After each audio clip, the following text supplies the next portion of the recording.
धन धन सतगुरु तेरा ही आसरा। आज का सत्संग गांव चक तख्त हजारा में था। सुबह ही परमपिता जी संगरिया से चल दिए।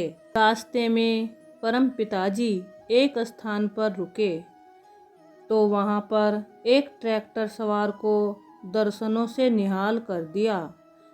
फिर सादुल शहर मंडी से होते हुए गांव तख्त हजारा जा पहुँचे। थोड़ी देर रुकने के बाद परम पिताजी बुद्दर वाली दरबार में पधारे तो फिर गांव की कई माता बहनें परम पिताजी के चरणों को पकड़कर बैठ गई। इस पर परम पिताजी कहने लगे, भाई फिर हम इस गांव में नहीं आएंगे। वे सभी बहनें कहने लगी कि हमें आज बहुत समय बाद शाह मस्ताना जी मिले हैं, जो कि हमसे दूर चले गए थे। लेकिन वास्तविकता यह थी कि मस्ताना जी के ज्योति ज्योत समा जाने के बाद वे लोग मस्ताना जी के प्यार को भूल गए थे। डेरा सच्चा सौदा दरबार में नहीं आते थे। पूज्य परम पिताजी उन पर अपनी दया दृष्टि डाली, उन्हें दर्शन देकर फिर जागृत किया। परम पिताजी ने वहाँ पर एक भजन बुलवाया। सभी को खुशियाँ देकर वापस गांव तख्त हजारा में आ गए। यहाँ पर सत्संग का कार्यक्रम प्रारंभ हो चुका था। प्रेमी हाथीराम परम पिताजी के सामने नाचने लगा। उसने एक भजन भी सुनाया। उसके बाद उसने नारा बोला, शाह मस्ताना जी जिंदा राम तेरा ही आसरा। इस पर परम पिताजी कहने लगे, ऐसा नहीं बोलना, ऐसा बोला कर शाह मस्ताना जी बिलोचिस्तान तेरा ही आसरा। फिर उसने हंसने वाली कई बातें की, जिस पर परम पिताजी अत्यधिक प्रसन्न हुए। परम पिताजी ने साध संगत को मानव जन्म की विशेषताओं पर प्रकाश डालते हुए बहुत ही प्रभावशाली सत्संग किया। एक सेवादार को शब्द बोलने का आदेश दिया। साथ में सभी माता बहनों को सत ब्रह्मचारी सेवादार बहनों द्वारा शब्द बोलने की महत्ता के प्रति जागरूक किया। परम पिताजी फरमाने लगे, इन बीबियों से इसीलिए शब्द बुलवाते हैं कि जितना अधिकार राम नाम की भक्ति करने का पुरुषों को है, उतना ही अधिकार महिलाओं को भी है। तुम भी बढ़ चढ़कर लाभ उठाओ, अपना मनुष्य जन्म सफल बनाओ। इसके बाद पूजनीय परम पिताजी ने नाम के अभिलाषी लोगों को नाम दान प्रदान किया। परम पिताजी रात्रि विश्राम वाले घर पर आ गए। 5 बजे तख्त हजारा गांव से हनुमानगढ़ के सत्संग के लिए रवाना हो गए। 18 सितंबर 1977 को हनुमानगढ़ में परम पिताजी का रात्रि विश्राम शहर से बाहर एक प्रेमी के घर था। सत्संग का कार्यक्रम एक विद्यालय में था। परम पिताजी 9:45 बजे सत्संग पंडाल में सुसज्जित मंच पर आकर विराजमान हो गए। सत्संग का भजन भाई दलीप सिंह से बुलवाया। सत्संग इतना प्रभावशाली था कि साध संगत प्रेम रस में सरोवर हो गई। काफ़ी संख्या में श्रद्धालुओं ने नाम शब्द की अनमोल दात प्राप्त करके अपना जन्म मरण का चक्कर समाप्त किया।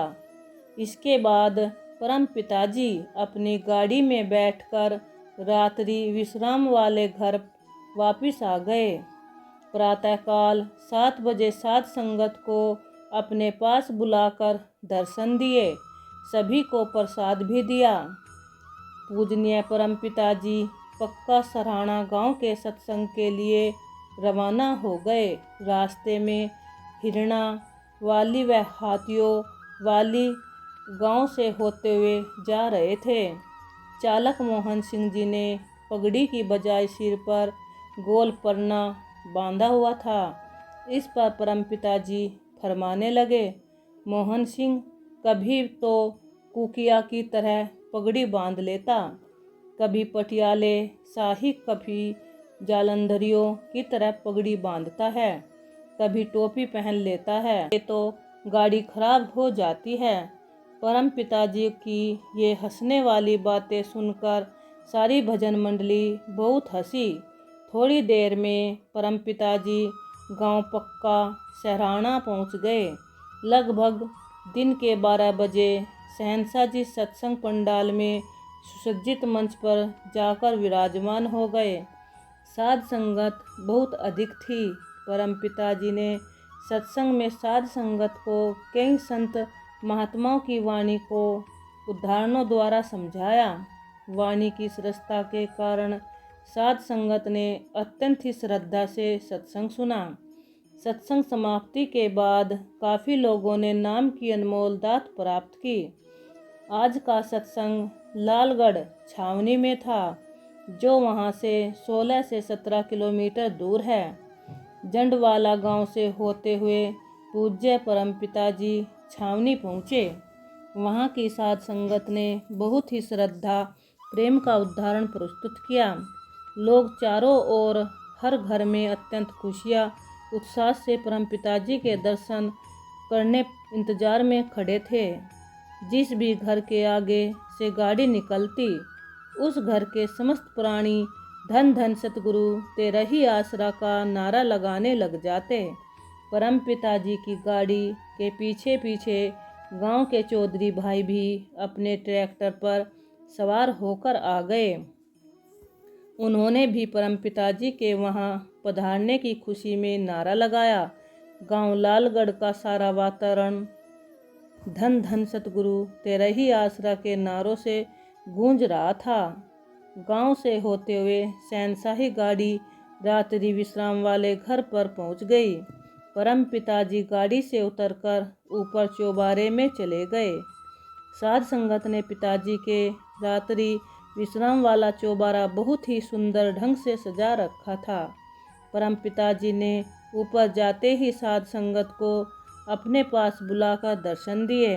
फिर परिवारजनों को बुलाया, उन सब की कुशलता पूछी, सभी को प्रसाद दिया। पूज्य परम पिताजी फिर सत्संग पंडाल में चले गए। सत्संग पंडाल में शहंशाही मंच बहुत ही सुंदर ढंग से सजाया गया था। परम पिताजी मंच पर विराजमान हो गए। सत्संग पहले ही आरंभ हो चुका था। परम पिताजी ने सत्संग की व्याख्या शुरू करने से पहले कुछ कविराजों से भजन गाने को कहा। उधर एक पंडित भाई माथे पर तिलक सजाए, गले में 4-5 माला पहने हुए सामने बैठा अपने मन में कुछ जाप कर रहा था। पंडित रामकृष्ण प्रेम कोटली वाले उस पंडित भाई से कहने लगे, पंडित जी आप इधर आकर बैठो, परंतु वह नहीं माना। तब परम पिताजी फरमाने लगे, रामकृष्ण जी इसे बैठे रहने दो, शायद ये नाम ही ले जाए। फिर परम पिताजी ने सत्संग का कार्यक्रम आरंभ कर दिया, जिसका विषय सत्संग की महत्ता पर था। पूजनीय परम पिताजी ने फरमाया, दुनिया एक जलती भट्टी है जिसमें जीव जल रहे हैं। उनकी बेचैनी की हालत तरस योग्य है। संतों का सत्संग मनुष्यों के लिए एक बेशकीमती नियामत है, जो तड़पते जीवों को राहत प्रदान करने का आधार है। जो जीव इसका सहारा लेते हैं वो बड़ी आसानी से संसार सागर से पार हो जाते हैं। आप जी ने आगे फरमाया कि सांसारिक पुरुषों की संगत में रहने से जीव सांसारिक विद्या प्राप्त करता है, उसी का रूप बन जाता है। रूहानी पुरुषों की संगत करने से जीव परमार्थ का ज्ञान प्राप्त करता है एवं उनके अनुरूप चलते हुए उनके जैसा ही बन जाता है। परमार्थ के खोजी व जिज्ञासु पुरुषों को हमेशा संत महात्माओं की संगत में रहना चाहिए। संतों के सत्संग में एक ऐसा आध्यात्मिक आकर्षण होता है जो जीवों को अपनी तरफ आकर्षित करता है। संतों के सत्संग से आध्यात्मिक शक्ति व ताजगी को पाकर जीव धीरे धीरे अपने अवगुणों का त्याग करता हुआ एक दिन नेक व पवित्र इंसान बन जाता है। सत्संग में से दैवी गुणों को धारण करके वह देवता, महात्मा, मालिक की पदवी तक पहुंच जाता है। यह संतों के सत्संग की ही महिमा है, जो कि आम जीवों को कतरे से समुंदर व राई से पर्वत बना देता है, मालिक का ही रूप बना देता है। इस प्रकार परमपिता जी ने अत्यंत ही प्रभावशाली सत्संग किया। फिर शहंशाह जी ने माता बहनों को नाम के बारे में समझाया कि तुमने भी मनुष्य जन्म का पूरा लाभ उठाकर जाना है। तुम्हें भी मालिक ने पुरुषों के बराबर अधिकार दिए हैं। इस तरह समझाने के बाद जो नाम अधिकारी जीव नाम लेने की इच्छा से बैठे थे, उन्हें नाम की महिमा व नाम के गुण बताकर नामदान प्रदान किया। सत्संग के कार्यक्रम का समापन किया।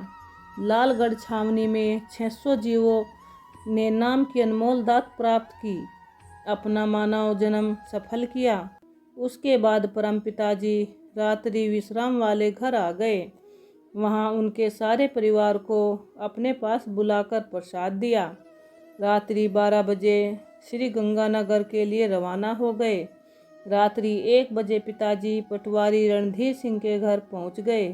परम पिताजी को अचानक अपने घर आ पाकर पटवारी जी के परिवार की खुशियों का कोई पारावार नहीं रहा। वे सभी अपने प्यारे सतगुरु जी के दर्शन करके आनंदित हो गए।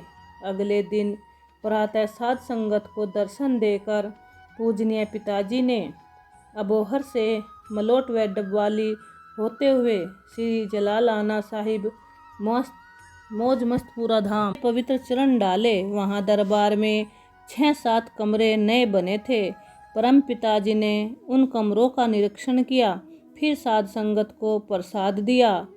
उसके बाद पूजनीय बहन नक्षत्र कौर जी, जो कि पूजनीय परम पिताजी की पुत्र वधू, पूज्य परम पिताजी के पास प्रार्थना करने लगी, शहंशाह जी अपने घर भी चलो जी। इस पर परम पिताजी ने फरमाया, बेटा इससे बड़ा घर और कौन सा है। आप सभी ने तो दर्शन कर ही लिए हैं, घर जाकर क्या करेंगे। लगभग 1 घंटा श्री जलालाना साहिब आश्रम में ठहरकर परम पिताजी सरसा आश्रम के लिए रवाना हो गए। करीब 11:30 बजे डेरा सच्चा सौदा सरसा में पहुंच गए। वहां पर साध संगत परम पिताजी के दर्शनों की प्रतीक्षा में बैठी हुई थी। पूज्य परम पिताजी ने सभी को प्रसाद दिया। उसके बाद गुफा में चले गए। धन धन सतगुरु तेरा ही आसरा।